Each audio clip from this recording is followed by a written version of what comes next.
On today's flight, I had to travel on the jump seat and worked as a cabin crew because the airline overbooked my flight to South Africa and left me stranded in Angola with fighting Nigerians, angry police officers, and endless empty promises from Angola Airlines.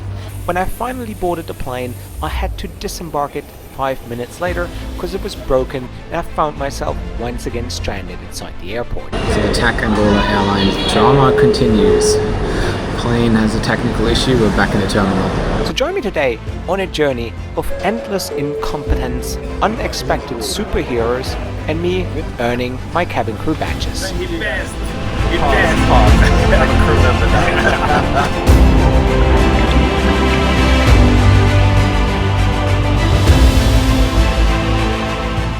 If you're new to the channel, my name is Josh Cahill, a multi-award winning aviation YouTuber with over 500 million views, and I love to hold airlines accountable for the promises they make. My favorite hobby? Featuring unique airlines from all over the world.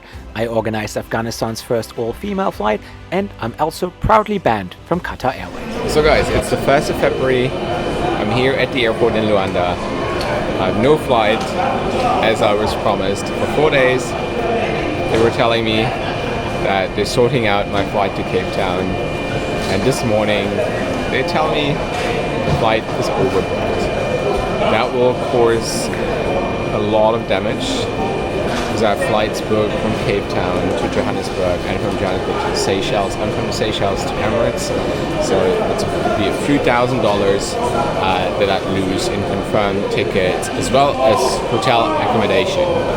So what exactly happened? I was invited to the historic delivery event of Angola Airlines 787 Dreamliner, and I wanted to book my own flight back to Cape Town. The airline insisted that they take care of that, and they said until the very day before that my tickets are secured and I don't have to worry about anything. However, I woke up in the morning to a WhatsApp message saying that the flight has been overbooked by 20 people for 2 weeks already, which was quite of a shock. However, in the morning I told them that I have commitments. I had a flight booked from Cape Town to Johannesburg in order to review Lift, the new South African airline, and the following day from Johannesburg to the Seychelles. So which means if I can't take my flight to Cape Town or to South Africa at all, I will lose a lot of money in flight bookings, and I wanted to avoid this at all costs. So I replied to the marketing representative, I'm going to the airport now.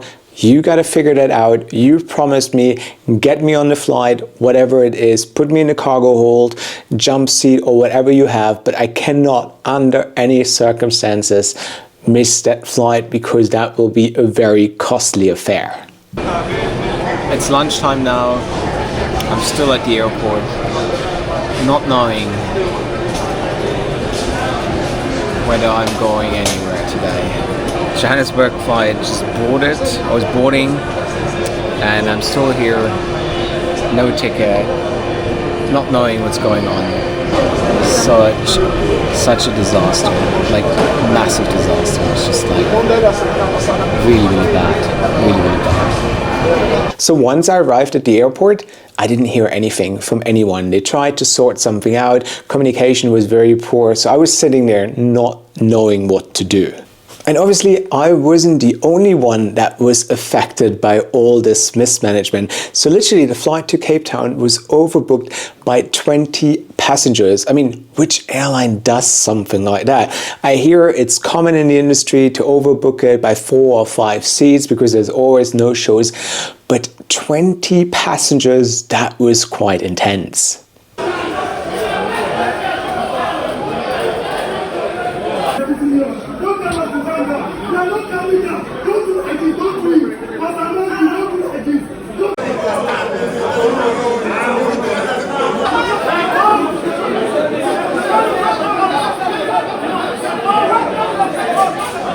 And as you can see, a bunch of Nigerians, I don't know why it's always the Nigerians, some of them are real gangsters, I was told, then started to riot because they wanted to be on that flight as much as I wanted to be. So you had riot police come into the airport, surround the naughty Nigerian crowd, and scenes were quite interesting. And at this point, I was told you cannot go on the Cape Town flight.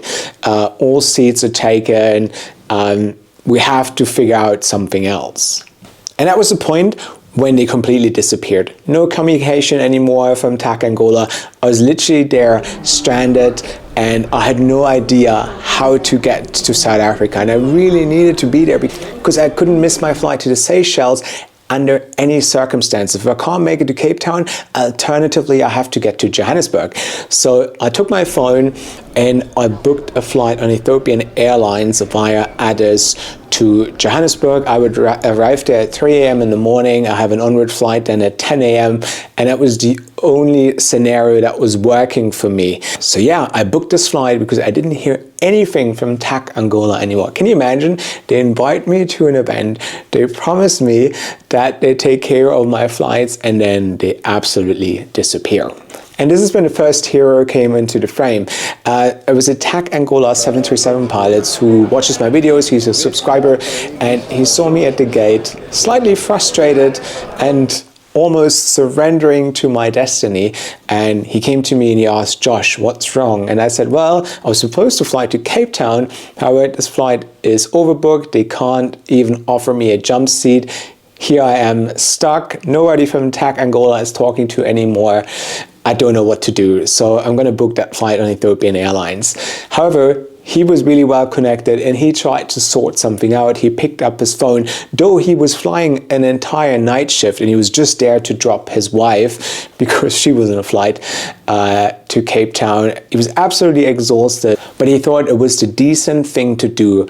While everyone was abandoning me from TAC Angola, he picked up the phone and really tried hard to get me to South Africa somehow. So I felt I was all sorted. I have my flight booked on Ethiopian Airlines. I'm going to Johannesburg. I don't want to deal with TAC Angola. They dropped me like a hot potato. So I just want to get out of here and not deal with all this. I didn't care. The flight on Ethiopian Airlines was $1,000 because it was such last minute. And flying in Africa is very expensive. And there I was. And then all of a sudden, out of the blue, a marketing representative of TAC Angola arrived and he was sitting with me and the pilot and having a coffee, and he said, "Josh, I really insist that you fly with us. We're really sorry about what happened and please cancel your flight. I'm going to take care of the cancellation fees and whatever." And there I was, I had to make a decision. I could go on a Johannesburg flight that leaves around lunchtime as an alternative because I can't fly to Cape Town. I would get there around late afternoon. I would get enough rest for my next flight on Air Seychelles, which I was going to review. And I need to be fresh and rested in order to give you guys a good performance. So I said, okay, that's the deal. You're going to refund me for the cancellation fees. I don't even want the money. I spent $300 on a lift flight from Cape Town to Johannesburg, which I would lose. And I said, you know, happens. I don't want to bother you with this, but out of courtesy, if you at least take care of the cancellation fees, that would be much appreciated, to which he agreed to. However, it's been 6 weeks, I have not received a single dollar.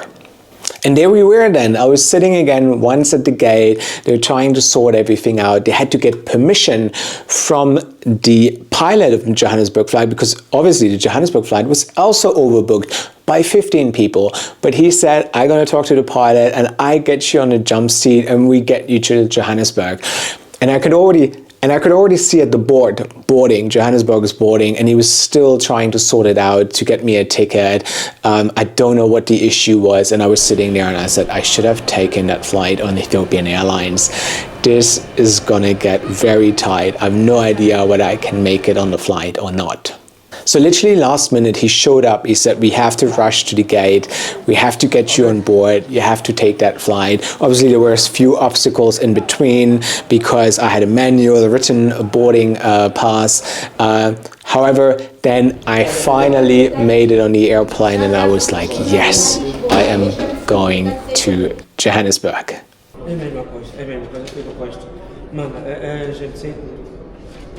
Alright. This is where I leave you, man. Thank you. Travel safe, man. I'll be in touch, eh? Thank you so much. Alright, cool. Yeah.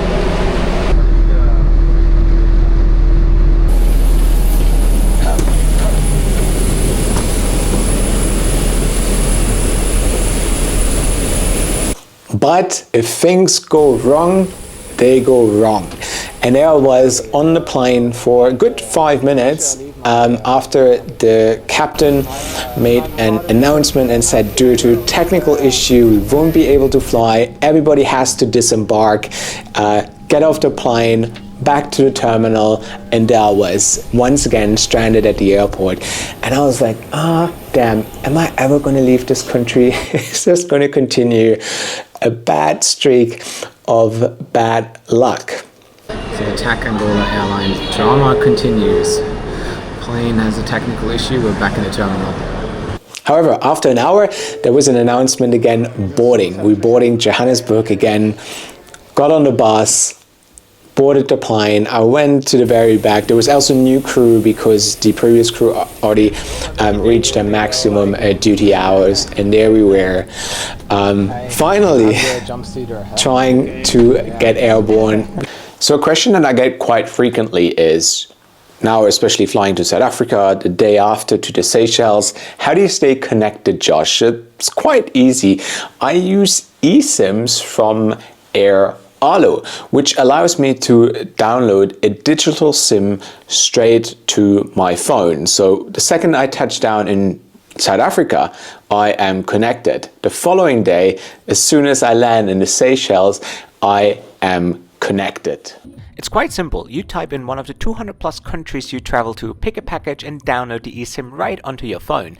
If you stick around the region, you can even get a regional SIM card, in my case Africa, covering 36 countries on just a single eSIM. Or if you have even bigger plans, you can get a global eSIM which works in 138 countries around the world. And that's why I teamed up with Airline. So if you use the code below here, or the QR code right here, or the link in the description box below, you will get $3 off your first purchase. So yes, take advantage of this great offer, and now let's continue our flight.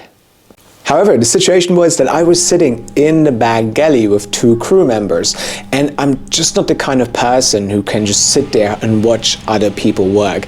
It's uncomfortable, it's not me. I'm like a hands-on kind of guy, and I said, hey guys, let me help you. In that order, we're gonna finish the service a lot quicker, and 6 hands are better than 4 hands. That was my approach, and they were really nice. They said, yeah, that's a really good idea.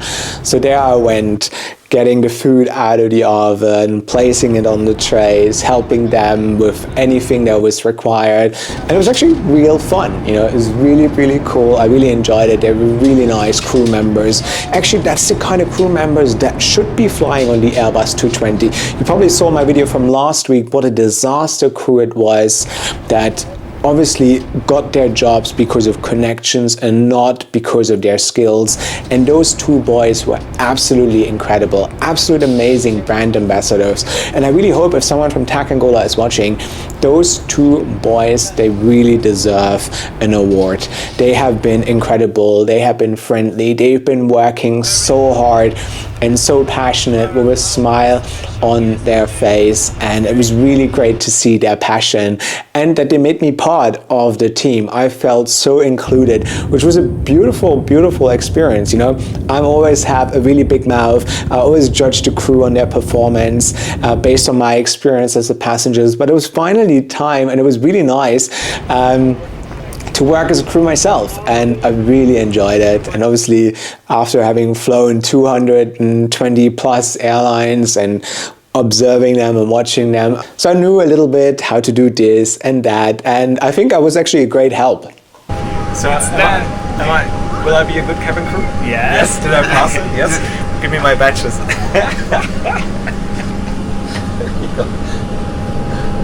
There you go. I'm a good cabin crew. Approved. Approved. There you go. Thank you guys. You passed. I'm a crew member now. Once again, Thank you so a much. lot. Thank you for everything. You guys are legends. See you next time. I hope there's going to be no drama on the flight back, right? I wish you a smooth flight. We'll be good. Yeah. Keep on delivering that spirit. I love it. I had a really good time. Thank you so much. Bye. Enjoy your beef. Your wine. Beef, beer, wine, everything. See ya. Thank you so much. Bye-bye. All the best. I hope your flight is good going back. Send my regards to the captain.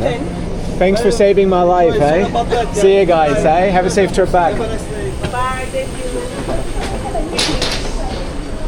However, the crew said I did a fantastic job and I would be a very good cabin crew if I ever decided to become one. Fun fact, actually, many years ago I did an interview with Emirates and Lufthansa, just out of curiosity, seeing if I have it, what it takes to become a cabin crew member. And both interviews with Lufthansa and Emirates were successful. I turned down both jobs because it wasn't really what I wanted to do in aviation, but it was good to know that the experts, HR experts or crew recruitment individuals think that I have what it takes. However, it was a great honor to have this opportunity and I was very happy that I somehow made it to Johannesburg, which was really great. However, the criticism that I have here and what's the biggest takeaway from this is, why is the marketing department working in such an unprofessional manner that they say yes every day? I was 4 days in Angola. I always followed up. I said, where's my flight ticket? Can you send me the confirmation? Obviously, because I have plans. And they said, don't worry, it's all taken care of. Everything has been booked. We will send the tickets shortly.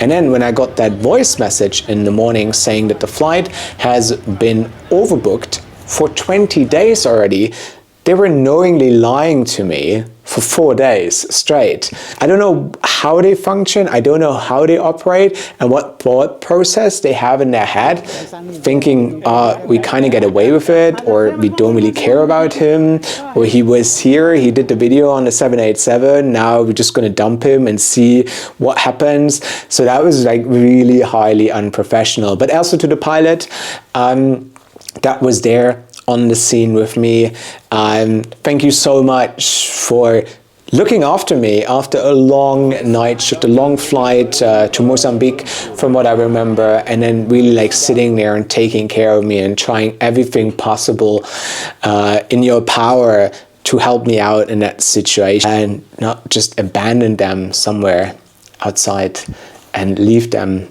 to rot at the airport. But yeah, that was it. That was my adventure on TAC Angola.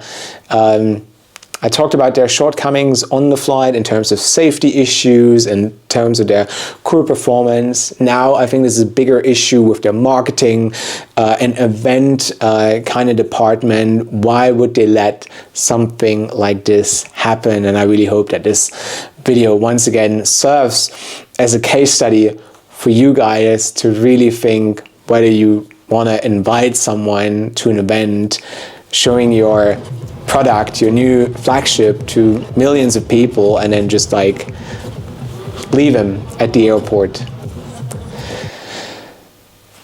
just like this without a ticket and a flight after you promised all these kind of things. However, that was it. I really hope that you enjoyed today's adventure. I mean, I've been in this industry for 8 years. I've seen so many things. I've experienced so many up and downs, but then there's always something new happening. And at one time, I love adventure. I love when you are in crisis situations and when you see how people deal with a crisis, what they do, what their approach is. It's very interesting for me because I gain a lot from this as well in terms of experience, and which one day maybe I can use when I start consulting airlines or whatever I do. So it was some learning process for me, and I hope it is the same for TAC Angola as well. And this is really the end. No more TAC Angola videos.